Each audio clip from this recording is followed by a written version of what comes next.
throughout Northeast Asia. The United Nations Command was established in the spring of 1952 when it originally consisted of 5 officers and 10 enlisted men. We reached our peak strength near the end of the Korean War with over 1,900 soldiers assigned. To place your tour into a better history, I will now review the political history of the Korean Peninsula. The 30th parallel was not meant to be a political boundary nor a division in country. It was merely established to designate areas of responsibilities. In May of 1948, elections were held in the South, and this man, Dr. Sung Man-rhee, was elected the first president of the Republic of Korea. In September of the same year, the Soviet Union appointed this man, Kim Il-sung, to be the first premier of Communist North Korea. His eldest son then succeeded him in power. He ran for approximately 17 years until his death in December of July of 1994. Then his youngest son, Kim Jong-il, then succeeded him in power. Despite negotiations and attempt to reunify the Korean Peninsula, on the 25th of June 1950, North Korea launched a massive surprise attack. This ensuing firefight lasted for approximately 3 years and cost over 2 million people their lives. On the 15th of September 1950, North Korean forces were able to capture most of the Korean Peninsula. Coalition forces were able to halt and stop them advanced near the city of Busan. Within the next 4 months, the United Nations Command conducted the Incheon landing, pushing the North Korean army back to the Yalu River, the border between North Korea and China, at which point China entered the war and aided the North Korean forces in their war efforts. The war began to stabilize around the 30th parallel. However, a permanent settlement has not yet been reached.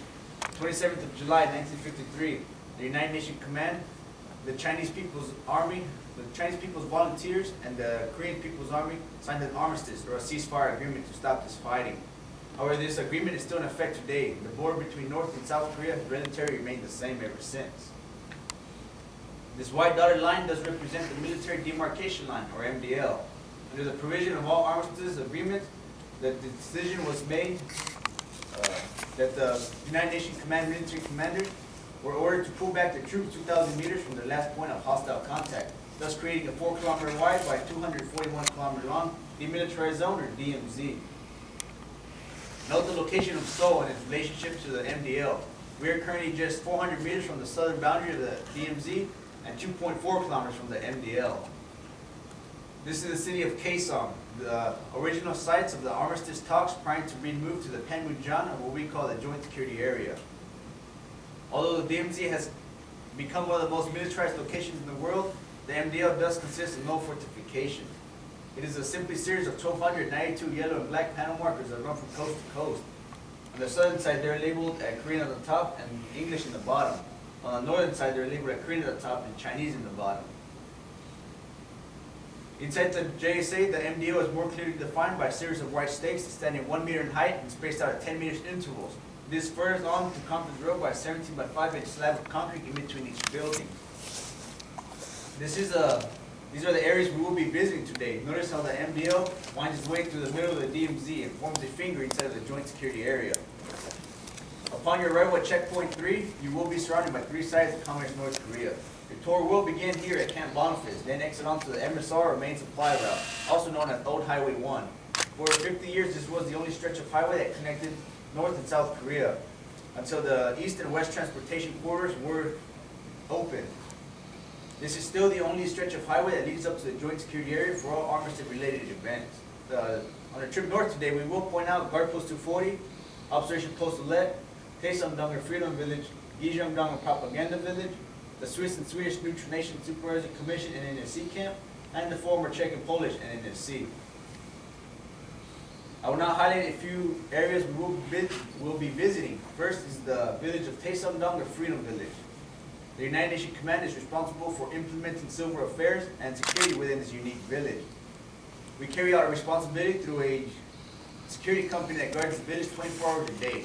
During the day, they provide security for their residents while they work in their land, and at night, they guard the village itself while the residents sleep.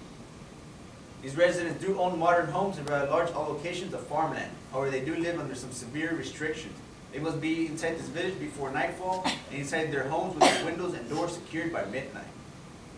1,800 meters from the village of Taesong is the village of Gijang, or propaganda village. This village has obtained its name due to an extremely large speaker system that was located throughout this area that until June of 2004 broadcasted propaganda 6 to 12 hours a day.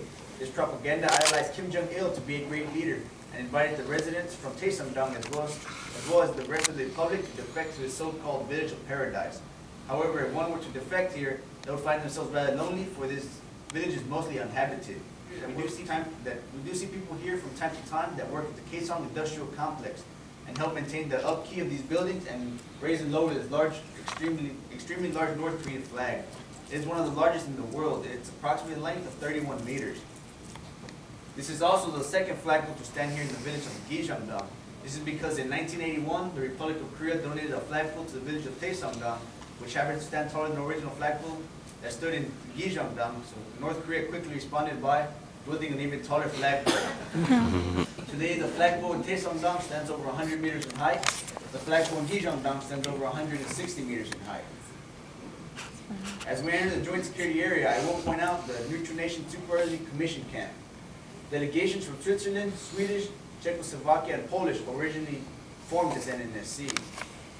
The former Czech and Polish NNSC camp, seen here on your right, and on your left you will be able to see the North Korean People's Peace Museum. This building was reconstructed in less than 48 hours just for solely for the purpose of signing of the Armistice agreement. Also visible from checkpoint 3 will be the Bridge of No Return. The Bridge of No Return obtained its name near the end of the Korean War when Operation Big Switch and Operation Little Switch were conducted. The United Nations Command returned over 82,000 prisoners of war, while North Korea and China returned over 13,000 prisoners of war. These prisoners were lined up on either side of the table, either side of the bridge, given the opportunity to cross into the country of their choice. However, once they were to cross, they could not return, hence the name. This bridge lies on the southern boundary of the joint security area. All the blue buildings you see belong to the United Nations Command, or the UNC, while the red buildings belong to the KPA in North Korea. Prior to 1976, this location was considered a neutral location, so North Korea took fully advantage of this by building 4 communist guard towers on the southern boundary road, while the Republic built none in the north. This is checkpoint number 4. Notice how it is isolated from the rest of the joint security area and surrounded by 3 sides of communist North Korea guard towers. This is checkpoint number 3. Soldiers working here had limited visibility of checkpoint number 4 due to an extremely large yellow poplar tree that grew in this area. So on the 18th of August, 1976, the United Nations Command dispatched a 5 civilian-man detail accompanied by a 12-man security force. Upon their arrival, they were met by 28 North Korean guards. Work did begin as scheduled, but after 15 minutes, North Korean guards did attack. This fight lasted for approximately 4 minutes, but during this time, Company Commander Captain Arthur Boniface and Platoon Leader First Lieutenant Mark Barrett were brutally axed to death. I will now point out 3 of the soldiers that are visible in this picture. First, it is rather hard to make out, but he is here fighting off 7 North Korean guards. Next, you can clearly see the helmet of Captain Arthur Boniface that was killed in front of his own vehicle. And here, you can clearly see a North Korean guard wielding an axe at a JSA soldier. Due to these unprovoked acts of violence, there was a special series of meetings that were held. The agreement was made that the MDL should separate both guard forces within this area.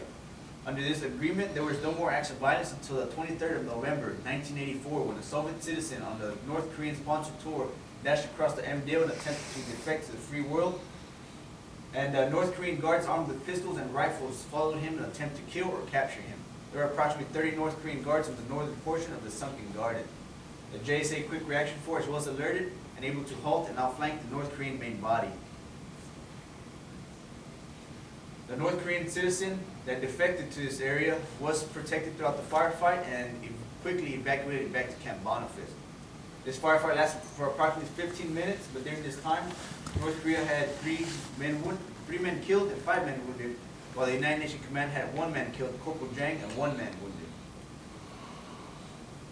These are the KPA soldiers that we will see today on our tour. These red armbands do state they're military police. Under the Armistice, of all armed personnel inside of the DMZ must wear these armbands. However, the North Korean guards don't do so.